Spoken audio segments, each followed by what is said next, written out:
শ্মশান প্রতিমা বিসর্জন ঘাট সংস্কারে একেএম ফারাদের উদ্যোগে সম্প্রীতির বার্তা।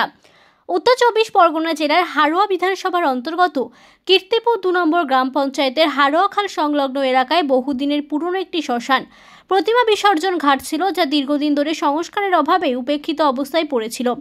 এই ঐতিহাসিক এবং ধর্মীয়ভাবে গুরুত্বপূর্ণ স্থানটি সংস্কারের প্রয়াস নেন উত্তর 24 পরগনা জেলা পরিষদের সদস্য একেএম ফারাদ। তার নিরলস প্রচেষ্টায় অবশেষে জেলা পরিষদের পক্ষ থেকে 18 লক্ষ টাকা অর্থানুকূল অনুমোদন করা হয়েছে এই ঘাট সংস্কারের জন্য। এই ঘাট শুধুমাত্র হিন্দু ধর্মাবলম্বীদের জন্য শেষকৃত্য অনুষ্ঠান বা প্রতিমা বিসর্জনের স্থান নয়, এটি স্থানীয় বাসিন্দাদের ধর্মীয় এবং সামাজিক আবেগের সঙ্গে ওতপ্রোতভাবে জড়িত।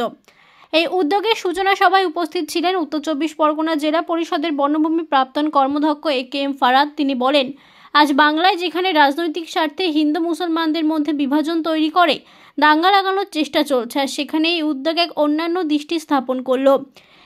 এক প্রকৃত সম্প্রীতির বার্তা। বিশিষ্ট সমাজসেবী আসাদ আলী জানান যে বহু বছর পর শ্মশান এবং বিসর্জন ঘাটের সংস্কারের কাজ শুরু হতে চলেছে।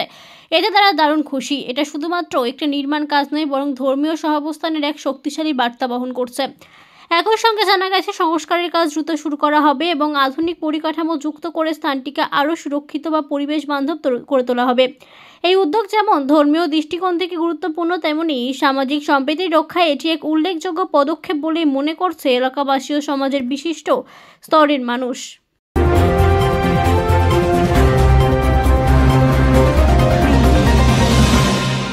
বাংলার মানবিক মুখ্যমন্ত্রী, যিনি হচ্ছেন বাংলার নবরূপকার, মাননীয় মুখ্যমন্ত্রী মমতা বন্দ্যোপাধ্যায়, তার একমাত্র লক্ষ্য, তার একমাত্র এজেন্ডা হচ্ছে মানুষের ডেভেলপমেন্ট করা, মানে ডেভেলপমেন্ট ফর অল, সামগ্রিক উন্নয়ন, জাতি ধর্ম বর্ণ নির্বিশেষে মানুষের কাছে রুটি কাপড়া ওর মাকান, এটাই হচ্ছে সংকল্প। তো সেই জায়গায় দাঁড়িয়ে থেকে আজকে যারা আমরা এখানে নির্বাচিত মেম্বার এবং আমাদেরকে যারা নির্বাচিত করে, যারা আমরা সবাই কর্মী, আমরা হচ্ছে মানুষের সেবক। তো আজকে যে জায়গায় দাঁড়িয়ে আছি, এই জায়গাটা আমাদের নির্বাচিত এরিয়া হারোয়া বিধানসভা আর আমার জেলা পরিষদ। আমার বিধায়কের নাম হচ্ছে জনাব রবিউল ইসলাম, আমাদের মরহুম আলহাজ নুরুল ইসলাম সাহেবের সুযোগ্য পুত্র। তিনি আমাদের বিধায়ক। তিনি যথেষ্ট এই কিছুদিনের মধ্যেই তিনি যথেষ্টভাবে চেষ্টা করছেন মানুষের কাছে পৌঁছে গিয়ে কাজকর্ম করার, এবং আমরাও সেই ধারাকে অব্যাহত রাখার জন্য আমরা সেই কর্মসূচি আমরা রূপায়িত করছি। এই শ্মশানটা তো ছিল, এই শ্মশানটাকে আরও আপগ্রেড করা। সেই আপগ্রেড করবার জন্য আমরা এখানকার মানুষের ডিমান্ড ছিল যে এটাকে একটু আপগ্রেড করতে হবে, এখানে ভাসান হয়, বিসর্জন হয়। তো আমরা সেখানে স্কিমটা করেছিলাম জেলা পরিষদে।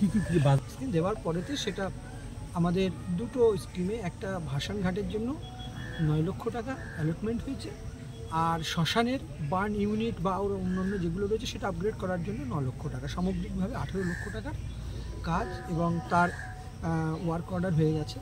আজকে আমাদের কার্যনির্বাহী আধিকারিক, আমাদের যারা জেলার ইঞ্জিনিয়ার সাহেব এসেছিলেন এবং যিনি কাজ পেয়েছেন তিনিও দেখতে এসেছেন। সর্বোপরি আমরা যারা সাধারণ এখানকার মানুষ, যারা সুনাগরিক, যারা মমতা বন্দ্যোপাধ্যায়ের সৈনিক, আমরা সবাই থেকে সেই কর্মসূচিকে আমরা বাস্তবায়িত করলাম, এবং কোথায় কীভাবে কাজটা হবে সেটা সরজমিনে আমরা এসে সেটাকে দেখলাম মানুষকে নিয়ে, কারণ আমরা মানুষের সঙ্গে। মোটামুটি খুব তাড়াতাড়ি, সম্ভবত 2-3 দিনের মধ্যে কাজ স্টার্ট হবে। ওয়ার্ক অর্ডার হয়ে গেছে, বুঝতেই পারছে, এবং কী পদ্ধতিতে কাজ হবে, ভাষণটা কীভাবে হবে, সেইভাবেই আমরা সুন্দর করে করব, এবং সেইভাবে নিয়ে সব কর্মীদেরকে নিয়ে আমরা এখানে এসেছি। আমি এখান থেকে জেলা পরিষদ থেকে নির্বাচিত, এবং আমরা জেলা পরিষদের মাধ্যম দিয়ে হচ্ছে, প্রথমে আমার সভাধিপতিকে ধন্যবাদ দেব, আমাদের মাননীয় মন্ত্রী রথিনবাবুকে আমি ধন্যবাদ দেব, তার সাথে সাথে আমাদের বিধায়ক, তরুণ বিধায়ক, তাকে আমরা ধন্যবাদ দেব যে আমাদের সবসময় এনকারেজ করে, আমাদের অনুপ্রাণিত করে, তোমরা কাজ করো, এবং আমরা সামগ্রিকভাবে মানুষের নিয়েই আমরা কাজ করছি। এই শ্মশান আর এই ভাসান ঘাট শুভ সূচনা হলো আজকে, এবং এর পরেও আমাদের রাস্তাঘাট, পানীয় জল, সর্বস্তরে সব রকমের উন্নয়ন মানুষের কাছে আমরা পৌঁছে দিচ্ছি। ভোটটা তো এটা কন্টিনিউ প্রসেস, ভোট আসবে, ভোট যাবে, কিন্তু আমাদের যিনি উন্নয়নের কাণ্ডারি, যিনি বাংলার নবরূপকার, গতকালকে তিনি ছিলেন আপনার এতে জগন্নাথ ধামে ছিলেন, আমাদের দীঘাতে। ম্যাডাম কালকে রাত্রেবেলা আবার ফিরে এসেছেন। ম্যাডামের একটাই কাজ হচ্ছে, আমি কি বলেছি, মানুষের কাছে চলো, মানুষের কাছে যাও, মানুষের উন্নয়ন মানুষের কাছে পৌঁছে দাও। আমাদের কর্মী যারা যারা তৃণমূল কংগ্রেসটা করে এবং দলের যারা সৈনিক, তারা দেখবেন রাত্রে 3টের সময় তারা শ্মশানে চলে যায়, তারা 3টের সময় হসপিটালে চলে যায়। কোভিডের সময় অক্সিজেন সিলিন্ডার নিয়ে তৃণমূল কংগ্রেসের কর্মীরা করে।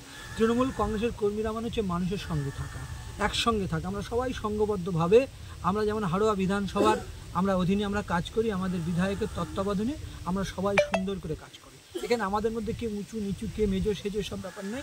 আর মাথার উপরে আছে আমাদের মমতা বন্দ্যোপাধ্যায় এবং আমাদের আরও একজন আমাদের যুব আইকন অভিষেক বন্দ্যোপাধ্যায়। এই ভাবনা নিয়েই কিন্তু আমরা এগিয়ে যাই।